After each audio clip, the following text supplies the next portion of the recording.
Assalamualaikum warahmatullahi wabarakatuh. Jumpa lagi dengan saya, pecerita horor yang mengganggu tidur Anda. Kali ini saya dapat cerita dari teman kerja saya atau senior yang sudah lama bekerja di tempat saya. Beliau bernama Pak Tulus.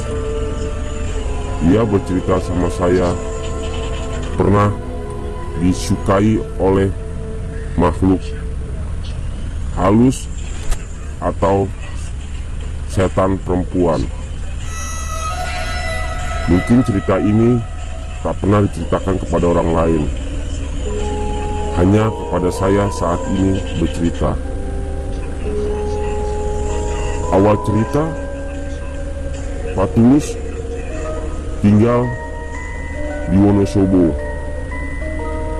Karena ia bekerja di Jakarta Pusat, dia diharuskan tinggal di Jakarta.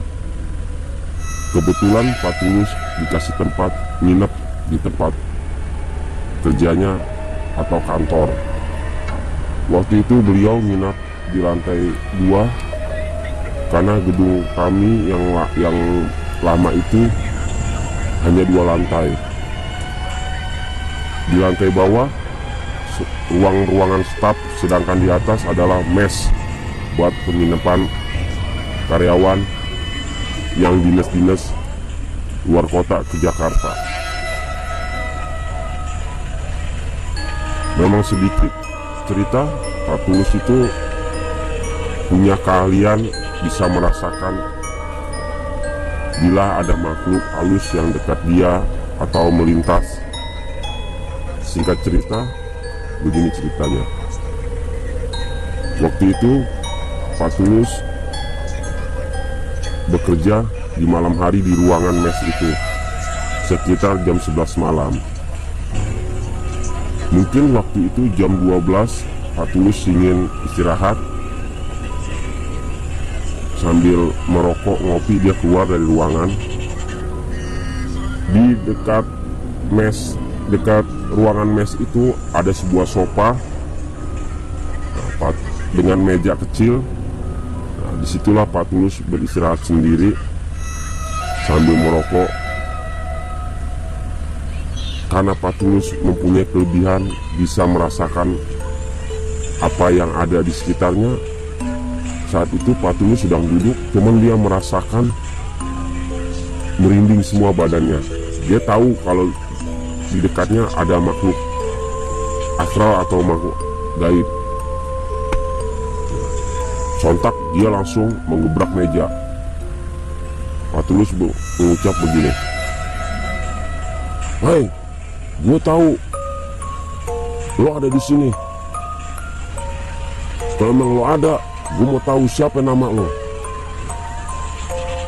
Dengan Pak Tulus berteriak begitu, Pak Tulus langsung naruh kertas APS lembar dengan pulpen, ditinggal di atas meja. Lalu Pak Tulus kembali ke ruangan mes untuk melanjutkan pekerjaannya. Sekitar jam 4 subuh, Pak Tulus kembali keluar. Nah, pas dilihat di atas meja, ternyata di kertas APS itu sudah tertulis namanya adalah Norma. Di situ Pak Tulus kaget. Wah, ternyata yang tadi di sampingnya adalah seorang wanita. Lama-kelamaan, sekitar 2 minggu, Pak Tulus kembali begitu lagi, duduk di sofa itu. Nah, Pak Tulus sama merasakan juga badannya merinding. Nah, dia tahu kalau ada Norma di sampingnya, wanita setan yang pernah menulis namanya di kertas lembar. Pak Tulus pun kembali marah. Dia mengucap begini, "Hei, gue tahu lo ada di sini. Kalau mau ada di sini, gue mau lo taruh rambut lo di meja." Pak Tulus pun kembali ke ruangan lagi seperti biasa, melanjutkan pekerjaan di malam hari. Sekitar sama jam 3:30 Patulus kembali keluar lagi. Tiba-tiba ada 3 helai rambut yang benar-benar panjang di atas meja ditinggalkan. Patulus mulai merinding di situ. Ternyata setan yang bernama Norma itu naruh rambutnya 3 helai. Patulus langsung menggulung-gulungin, ditaruh di kantongnya, di dompetnya. Salahnya Patulus di situ. Setelah Patulus libur, Patulus pulang, ternyata rumah tangganya berantakan. Nah, dari situ Patulus kembali lagi ke Jakarta untuk menemui guru ngajinya. Ternyata pas ia datang ke guru ngajinya marah-marah kepada Patulus. "Kamu gimana?" "Setan itu suka sama kamu. Kenapa rambutnya kamu simpan? Buang!" Tanpa berpikir panjang, Patulus langsung membuang rambut itu di sungai.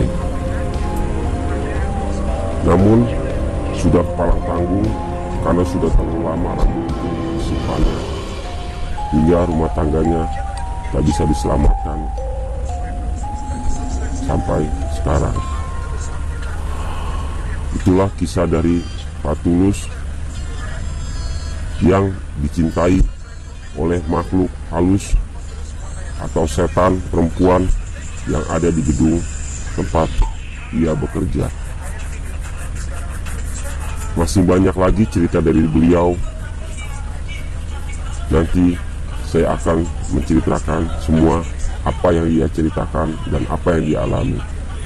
Untuk para pendengar, terima kasih sudah mendengarkan cerita dari Patulus. Semoga cerita ini menjadi pelajaran kita semua. Sekian dari saya. Assalamualaikum warahmatullahi wabarakatuh.